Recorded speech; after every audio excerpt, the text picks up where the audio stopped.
What's up, everybody? Welcome to Podcast Now Plus. I'm Alex, and in this video, I want to go over the news you might have missed for November 30th, 2022. A lot of different news stories that happened today, some pretty big ones too. So let's start with the first one that happened the earliest in the day, and that's Marvel's Midnight Suns got their reviews. So the reviews are out, and right now, it's sitting in 83 on Metacritic. Now, I do believe it's gone down. It was at some point at, I think, an 86. It's based off of 56 critic scores. And there's a lot of 10s. There's a lot of 9s. There's also a lot of, like, 7s. And I try to watch some that weren't even on here. Like, Skill Ups doesn't count on here. ACG on YouTube, right? These are two people that I tend to like their reviews, even if I don't always agree. And boy, did they actually have different opinions than some of these reviews. ACG definitely did not like this game, and Skill Up liked half of the game. But it does seem overall that people have enjoyed it. As I always say in all of my videos, I don't go based off review scores. I make the decision on my own. I was always going to get this game.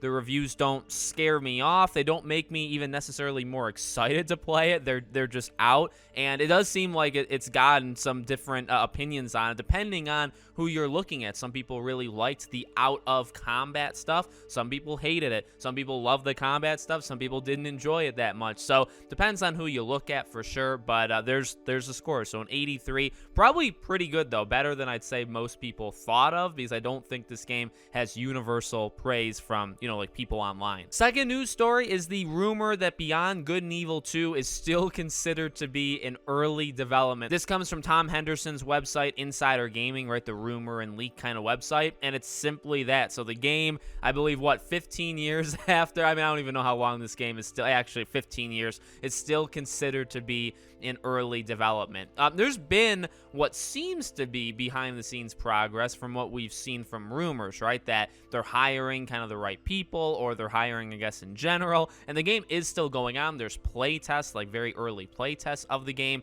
but early development to me reads, you're not getting this game, still for quite a while. I'd be shocked if it comes. Honestly, they should just make the 20th year anniversary. So 5 years from now, release it and then call it good there. Next up is a bunch of Final Fantasy 16 news. So actually two different things, one of which just happened right before I recorded this video. But the first thing, which was, earlier in the day, is that it got rated in Brazil. So we've seen this kind of tale happen before, where it'll get rated in Singapore, or it'll get rated in Brazil or wherever, and all that really means is it's getting closer to release. Now, it doesn't mean the game's releasing like next month, right? Just because it gets rated somewhere doesn't mean, it's coming out immediately, but it does mean it's getting a lot closer. And, some games actually can release like 2, 3, 4 months after those ratings happen. Now, the issue is they've said this game is a summer game, right? So June being the earliest. So even though it was rated, doesn't mean it's even coming out in March, April, even maybe May.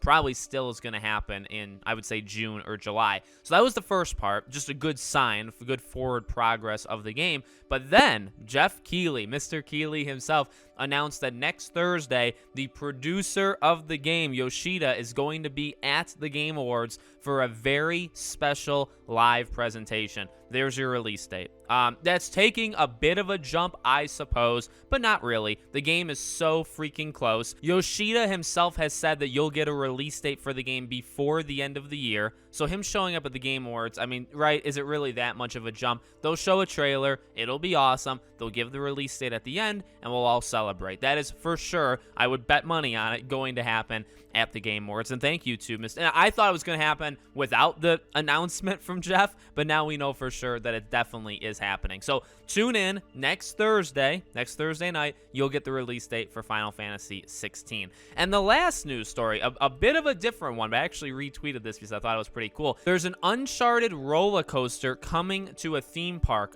Port Aventura World, and it's in Tarragona. I don't even know if I'm saying that right. I do generally like amusement parks, even if I don't go to many at all. The Super Nintendo World at Universal Studios Japan looks freaking incredible. So, I hope this roller coaster is sweet. Uncharted, as I've said before, is my favorite gaming franchise of all time. So the fact that it gets a roller coaster is pretty awesome. Now, if they made it like a Tom Holland, like the movie one, I would be severely disappointed. So please, for the love of God, make it a game. I think they say somewhere in the article, like, it's an indoor roller coaster, and it's like in the forest region of the theme park. It's the far west region, and that area has a Wild West theme with Grand Canyon Rapids ride ride and other Western-themed sculptures similar to Frontierland in Disneyland. So that's, there's a little bit of extra information, but looking forward to seeing it for sure. I like watching like YouTube videos of people that ride these rides. So, and maybe one day I'll actually be able to ride it. Let me know what you guys think about any of these news stories in the comments below. Make sure you guys are subscribed, bell icon turned on,